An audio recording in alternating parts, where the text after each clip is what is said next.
Correspondent Deborah Agbalama reporting there from Ogale in River State. Well, let's get more on this because this concerns the environment, the livelihoods of the people, and naturally by extension, Nigeria's livelihood, right? And that's why we're paying attention to this one. We're joined on the program by the chairman of Eleme Local Government Area, River State, Mr. Brain Gokba, and Ogoni Human and Environmental Rights Defender, Akpobari Celestine. Gentlemen, good morning and welcome to the Morning Brief. Good morning, Nigerians. Thank you for having us. Mr. Gokba, let me begin with you. I mean, seeing you walk around, have meetings as well with the representatives of the oil company Shell, speaking with the people of the community. This is something I imagine you're used to, sadly, looking at the data from last year, seeing just how much oil spill was reported by the SPDC JV, close to 100 in 2024, and 2025 has begun already, and we're recording this sort of thing. But one vital question was asked: who is going to clean up? At this point, are we clear on the way forward before we begin to talk about the damage that has happened? Well, thank you very much. Good morning. Well, it's most unfortunate that almost every year there are oil spillages, pollution in Eleme, whereby on the 11th of June 2023, a similar spillage occurred within almost, it affected almost the 10 communities in Eleme. You know, Shell, as the cause of the spillage was as a result of their failed facility, which at that time Shell admitted. But up to now, Shell has not done anything to clean up the contaminated areas. So these are the problems we often experience and have with the Shell company. You know, and then sadly, about 4 days ago, a similar thing occurred in Ogale. We are very close to the site, the lots where high prep are cleaning up. And that's their facility was responsible for the spillage that occurred that resulted to UNEP reports. So in this case, what happened was their manifold is very close to the place. The spillage was as a result of overflow of oil from their facility. It now has split over the area, which is very close to what high prep are doing in Ogale there. Then, fortunately to us as community, I had a meeting with the manager, government relations of Shell, one Mr. Mishak. In course of the meeting, he admitted that the results of the cause of the spillage was not sabotaged by the community, because oftentimes when such thing occurs, Shell will want to shift the blame to the community. But yesterday, I'm happy that Mr. Mishak admitted that the cause of the spillage was as a result of their own operation, that they are doing their routine maintenance, and there was overflow. The place was messed up by oil yesterday. So that is the position. Apart from that, right, in a very close area where we have the Shell facility, we also have the MPDC facility too. There was also oil spillage too, and this is as a result of their own obsolete facility.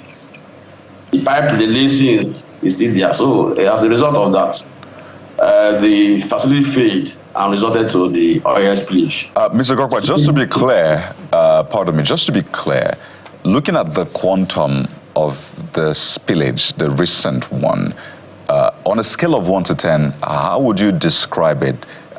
1 being, of course, not as much, 10 being, of course, very big. What is the quantum of that spillage that happened on a scale of 1 to 10? Because some would say it's not as much as some of the ones we have seen in the past. It probably didn't affect as much as well, but you saw it yourself. What is the scale for you, 1 to 10? Okay, going by scale, I can say it's 8, but But you know one thing about these spillages, you cannot say it's not much.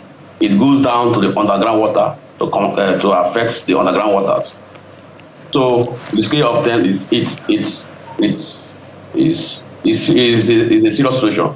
Mind you that this spillage is from two different facilities, like I mentioned.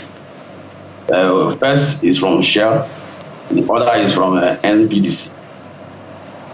Okay, Before I go to Mr. Celestine, I just want to quickly clarify something from you, Mr. Gokpa, which was also sort of touched on by our correspondent. Is there a contention over whether or not these communities, this Ogale, is included in the Ogoni report for which HYPREP is taking a responsibility for cleaning in those areas? Is it included, or is there a contention over whether or not it is included? No. What the issue she raised was that the spill that happened 3 days ago is not it's not part of the area that UNEP captured. But yeah, as I speak with you, there is cleanup going on in Ogale, very close to where this recent spill happened. All right, thank you, Mr. Celestine. Our correspondent also brought to our attention another pipeline that seems to have been ruptured that does not now even belong to SPDC, but belongs to the Nigeria Petroleum Development Company. And, you know, she highlighted the position of the people that this is not their responsibilities as a result of a lack of maintenance of their pipelines, of their operational tools. You know, how does this impact on that aspect of the narrative when it comes to pipeline vandalism and even sometimes, you know, crude oil theft from communities where the blame is put on the people for being in cahoots with those who vandalize pipelines because they know the routes through which these pipelines run? Thank you for having me again on this channel. This is the kind of thing we live with every day. Even if that pipeline were conveying water, look at how they passed pipeline that is taking billions of dollars into the pockets of people who don't know about Niger Delta or know. Just look at, and you will accuse people of sabotage with this kind of thing. I thank God that this spill happened in their manifold. If not, they would have denied. We would have had a sabotage. Just look at. It is not even covered. Highly inflammable pipeline, littering the whole community. In some places, children coming from school have to walk across it to their homes. Just look at the danger that is engulfing the entire territory called Goni. And when we tell them, solve this problem before you talk about reopening the oil well, they say that you are an enemy of the state. Just look at the danger. In a civilized climate, they will declare a state of emergency in the whole territory called Element because of what has just happened. And like the chairman said, this is a recurrent thing. It happens every year. From 13th of February now to the 9th of March, a court in London will be hearing a case already filed by this same Ogale, versus Shell. It has been in court for close to 9 years. So that is the mess that we live with. Who we accuse community people who are the victims of sabotage. In this case, don't look at how naked a highly inflammable pipeline is across the entire community. It means that they don't value the people that live there, they don't value the life. I'm not talking about the water. If you go to Element, you cannot drink water from anywhere. The hydrocarbon in the air is so huge and heavy that if you are first time visitor to Ogale, if you go back home, you will be sick. In the UNEP report that you cited, in CCOK that is mentioned, is the most polluted, highly polluted place in the whole territory in that report. And it is stated in that report that there is benzene, a cancer-causing carcinogen in the water there. And it has gotten to the water table. So that is the danger, and that is the mess. All right, Mr. Pover, Before I take it back to the chairman, we have a data that will show you pretty soon from 2020 up to 2024, and it categorized spills into sabotage, operational issues, and maybe others. So that's the charts there. So what you see, that red now, allow me to call it red, that particular color has to do with sabotage. So the one on top has to do with operational issues, maybe maintenance issue. So by Shell's report, by Shell's analytics, they are saying that sabotage is responsible mostly for spills in the area. Do you have a contrary position? Because if we work by their facts and their report, then the conversation, we need to expand it a little further. Mr. Akpobare, that's for you. Well, I think this is laughable. It is laughable. If this did not happen in their manifold, they would have also told Nigerians and the world that this current spill we are talking about came because of sabotage. You would have heard of sabotage. I've always asked, where was the word sabotage before we started our struggle? Because we started hearing sabotage after the struggle, just to cover up what they are doing. You know that Shell, they are involved in stealing crude oil from this country. Nigeria does not know the volume of oil produced in this place. So they just allowed this 1 or 2 times things to happen to cover up all their mess and all the things that they are doing. There is no issue of sabotage anywhere. If there is any sabotage, it has an insider that will turn off their machine for somebody to cut a pipeline that is conveying highly inflammable substance. I mean, if a madman will not go and tap a pipeline that is active. Somebody deactivate from the inside, and they do that all the time, just to cover up what they are doing. Let me take it to the chairman.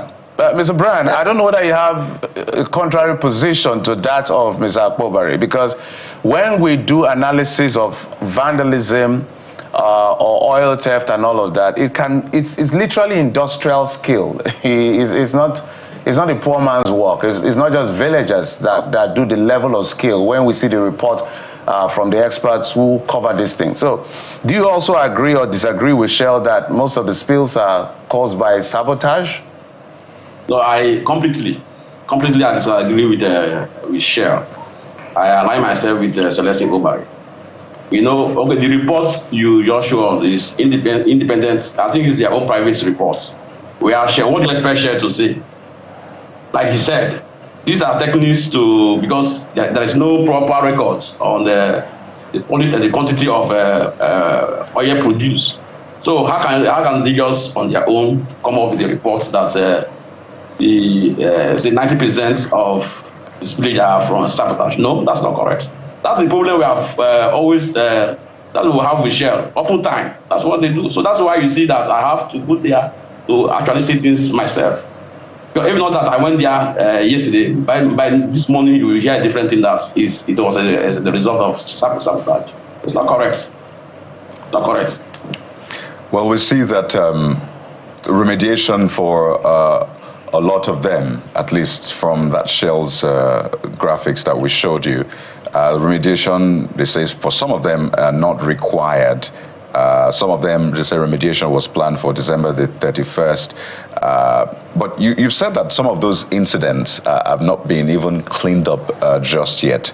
I think if you look closely at that data, you said that about 23, particularly for last year, is said to be operational, while the remaining said to be as a result of sabotage. Just to be clear, and I know that it's important for you to also come up with your own side of the story, and that's why we're having this conversation.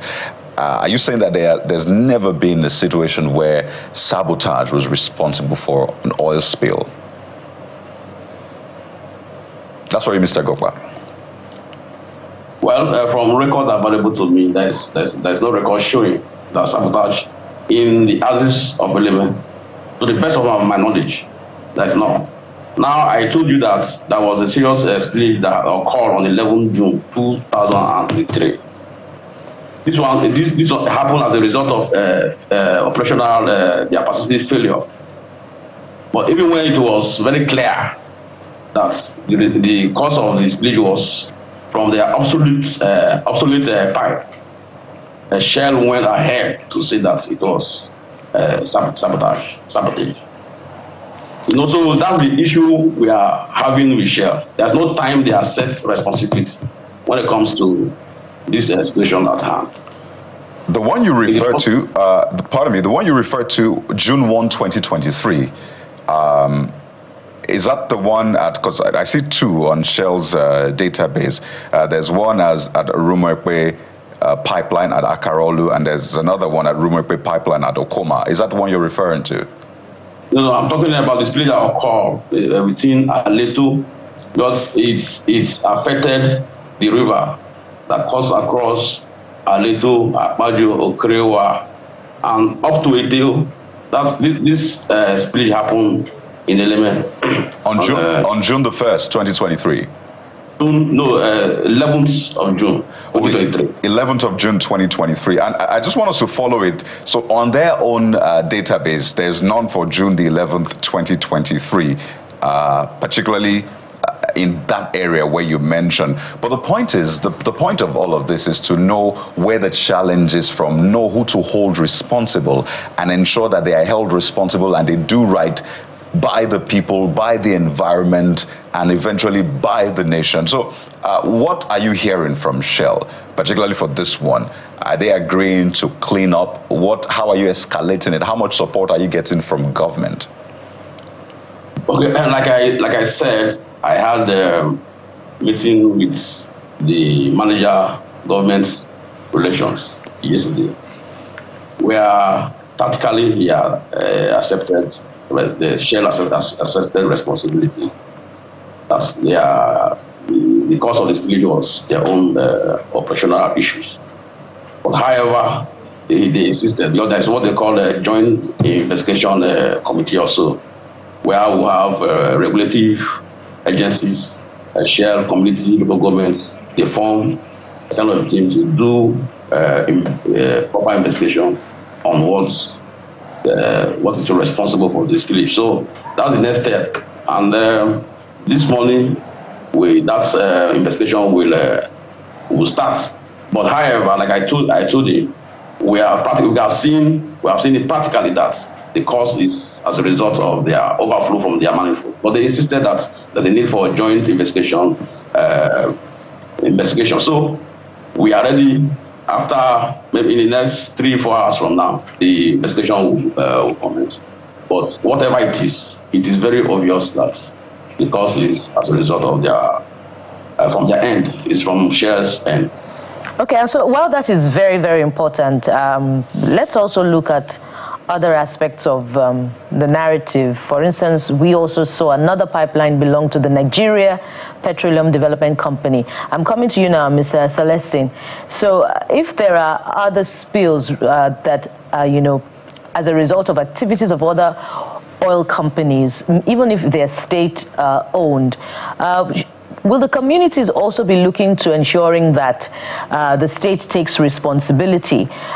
Because just last week, we were also talking about a wellhead oil spill belonging to the NNPC that led to an explosion, and fire was burning over a period of time. And this ties pretty much into the functions of the NDDC, which is less talked about, which is also addressing environmental degradation as a result of oil spill. So will the communities also be ensuring, either through legal action or otherwise, that the state, either at the state level or the regional level, takes responsibility? Yeah, definitely, because everything about oil belongs to the federal government. They operate a joint venture with the oil companies. So like I've always said that there are two sides of the same coin. So we are not leaving any stone unturned. The unit that my brother Brent talked about has a responsibility to clean the entire Niger Delta, not only Ogale. So wherever we get them culpable, like in this particular matter now, we take them to court straight. Like this one, there are several pits. There was an overflow on the several pits when they were flushing. And they got to this point. But if it was not inside their facility that this thing happened, now if there was no pressure on them, they would have denied. So we are active. We are taking them to, like I told you earlier, from 13 February to 9 of March. This Ogale matter will be, held in a London court. Recently, the Goe community won the case at The Hague. It is costly and very difficult to fight these charges against the oil companies because they have money, they have the best set of lawyers in the world. Right. So it is very difficult. However, we will continue to do our best by ensuring that none of them go unpunished. And that's why we are asking that the government to stop everything about the investment. Because the mess that they are generating every day and creating, who will clean them up? They have to clean up this mess before they leave. So wherever they want to go to, they have to restore our environment so that our people can go back to fishing and farming again. There is a high level of poverty and hunger in the land because you can, as you know, there is a total absence of government. Every family has a generator that power their home. You buy water or you sink your borehole. There is no provision of potable drinking water anywhere, not to talk about Medicare. It is money we get from our fishing and farming business that we use in taking care of our family. And the absence of that, just imagine what is happening to people. How many people that go to bed hungry? How many people that die because they cannot eat or go to hospital? So we government need to stop everything about oil exploration, completely overhaul their facilities in the territory. And that's a really sad irony.